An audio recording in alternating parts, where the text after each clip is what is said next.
എലത്തൂർ എന്ന LDF കോട്ടയിൽ വിജയക്കൊടി വീശി വിദ്യാ ബാലകൃഷ്ണൻ. എലത്തൂർ മണ്ഡലം രൂപീകരിച്ചതിനു ശേഷം ഇളകാതെ നിന്ന ഇടത് കോട്ടയിൽ മന്ത്രി AK ശശീന്ദ്രനെ 12,162 വോട്ടിന് അട്ടിമറിച്ചാണ് വിദ്യ വിജയം നേടിയത്. ഇടതുപക്ഷത്തിന്റെ ചുവന്ന കോട്ട തകർത്ത് പുതിയ രാഷ്ട്രീയ ചരിത്രമെഴുതിയാണ് വിദ്യാ ബാലകൃഷ്ണൻ നിയമസഭയിലേക്ക് എത്തുന്നത്. പൗരത്വ നിയമ ഭേദഗതിക്കെതിരെ കേരളം പ്രക്ഷുബ്ധമായപ്പോൾ സമരവീതിയിൽ വിദ്യ മുൻനിരയിലുണ്ടായിരുന്നു. അതിനുള്ള പാർട്ടിയുടെ അംഗീകാരമായിരുന്നു നിയമസഭയിലേക്കുള്ള സ്ഥാനാർത്ഥിത്വം. അത് ജയത്തോടെ ആഘോഷമാക്കി വിദ്യ എലത്തൂരിന്റെ ചരിത്രം തിരുത്തി. കഴിഞ്ഞ കുറെ നാളുകളായിട്ട് ഈ മണ്ഡലത്തിലെ ആളുകൾ ഒരുപാട് വികസന പ്രതീക്ഷകൾ അവർക്കുണ്ടായിരുന്നു. പക്ഷെ അതെല്ലാം നഷ്ടപ്പെട്ടു പോയിട്ടുള്ള ഒരു കാലഘട്ടമായിരുന്നു കഴിഞ്ഞ ഒരു കാലഘട്ടം എന്ന് പറയുന്നത്. അപ്പോൾ അതിൽ നിന്നൊരു വ്യത്യാസം ഉണ്ടാവാൻ വേണ്ടി, ഒരു മാറ്റം ഉണ്ടാവാൻ വേണ്ടിയിട്ട് ഇവിടെയുള്ള ആളുകൾ ആഗ്രഹിക്കുന്ന ഒരു സമയത്താണ് ഈ തെരഞ്ഞെടുപ്പ് കടന്നു വന്നിട്ടുള്ളത്. നമുക്ക് എല്ലാവർക്കും അറിയാം, എലത്തൂർ എന്ന് പറയുന്നത് ഒരുപാട് വികസനത്തിന് സാധ്യതകളുള്ളൊരു മണ്ണാണ്, പ്രത്യേകിച്ച് ടൂറിസം പോലുള്ള മേഖലകളിൽ.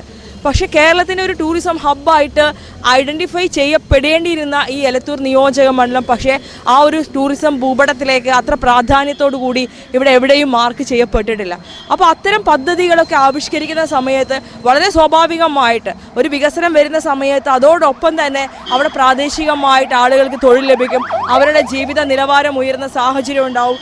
അങ്ങനെയുള്ള ഒരു വിഷൻ ഇല്ലാതെ പോയതാണ് കഴിഞ്ഞ കുറേ കാലമായിട്ട് ഈ മണ്ഡലം ഇങ്ങനെ ഒരു വികസനത്തിലേക്ക് എത്താതെ പോകാനുള്ള സാഹചര്യം ഉണ്ടായിട്ടുള്ളത്. അതുപോലെ തന്നെ കുടിവെള്ള പ്രശ്നങ്ങൾ പല മേഖലകളിൽ ഈ മണ്ഡലത്തിൽ വളരെ പ്രശ്നങ്ങളാണ് ആളുകൾ അതിജീവിച്ചുകൊണ്ടിരിക്കുന്നത്.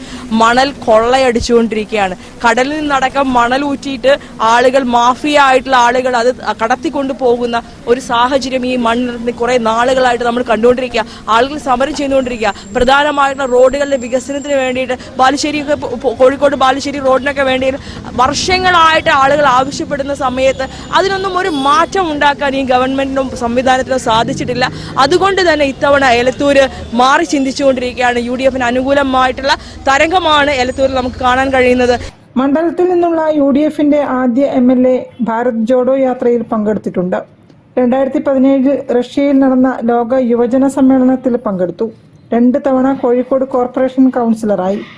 യൂത്ത് കോൺഗ്രസ് ദേശീയ സെക്രട്ടറി, KPCC ജനറൽ സെക്രട്ടറി എന്നീ സ്ഥാനങ്ങൾ വഹിച്ചു. അഭിഭാഷകയാണ് വിദ്യാ ബാലകൃഷ്ണൻ.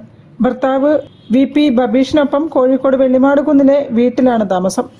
പാറമ്മൽ ബാലകൃഷ്ണന്റെയും ശുഭാദേവിയുടെയും മകളാണ്. News bureau, Kozhikode.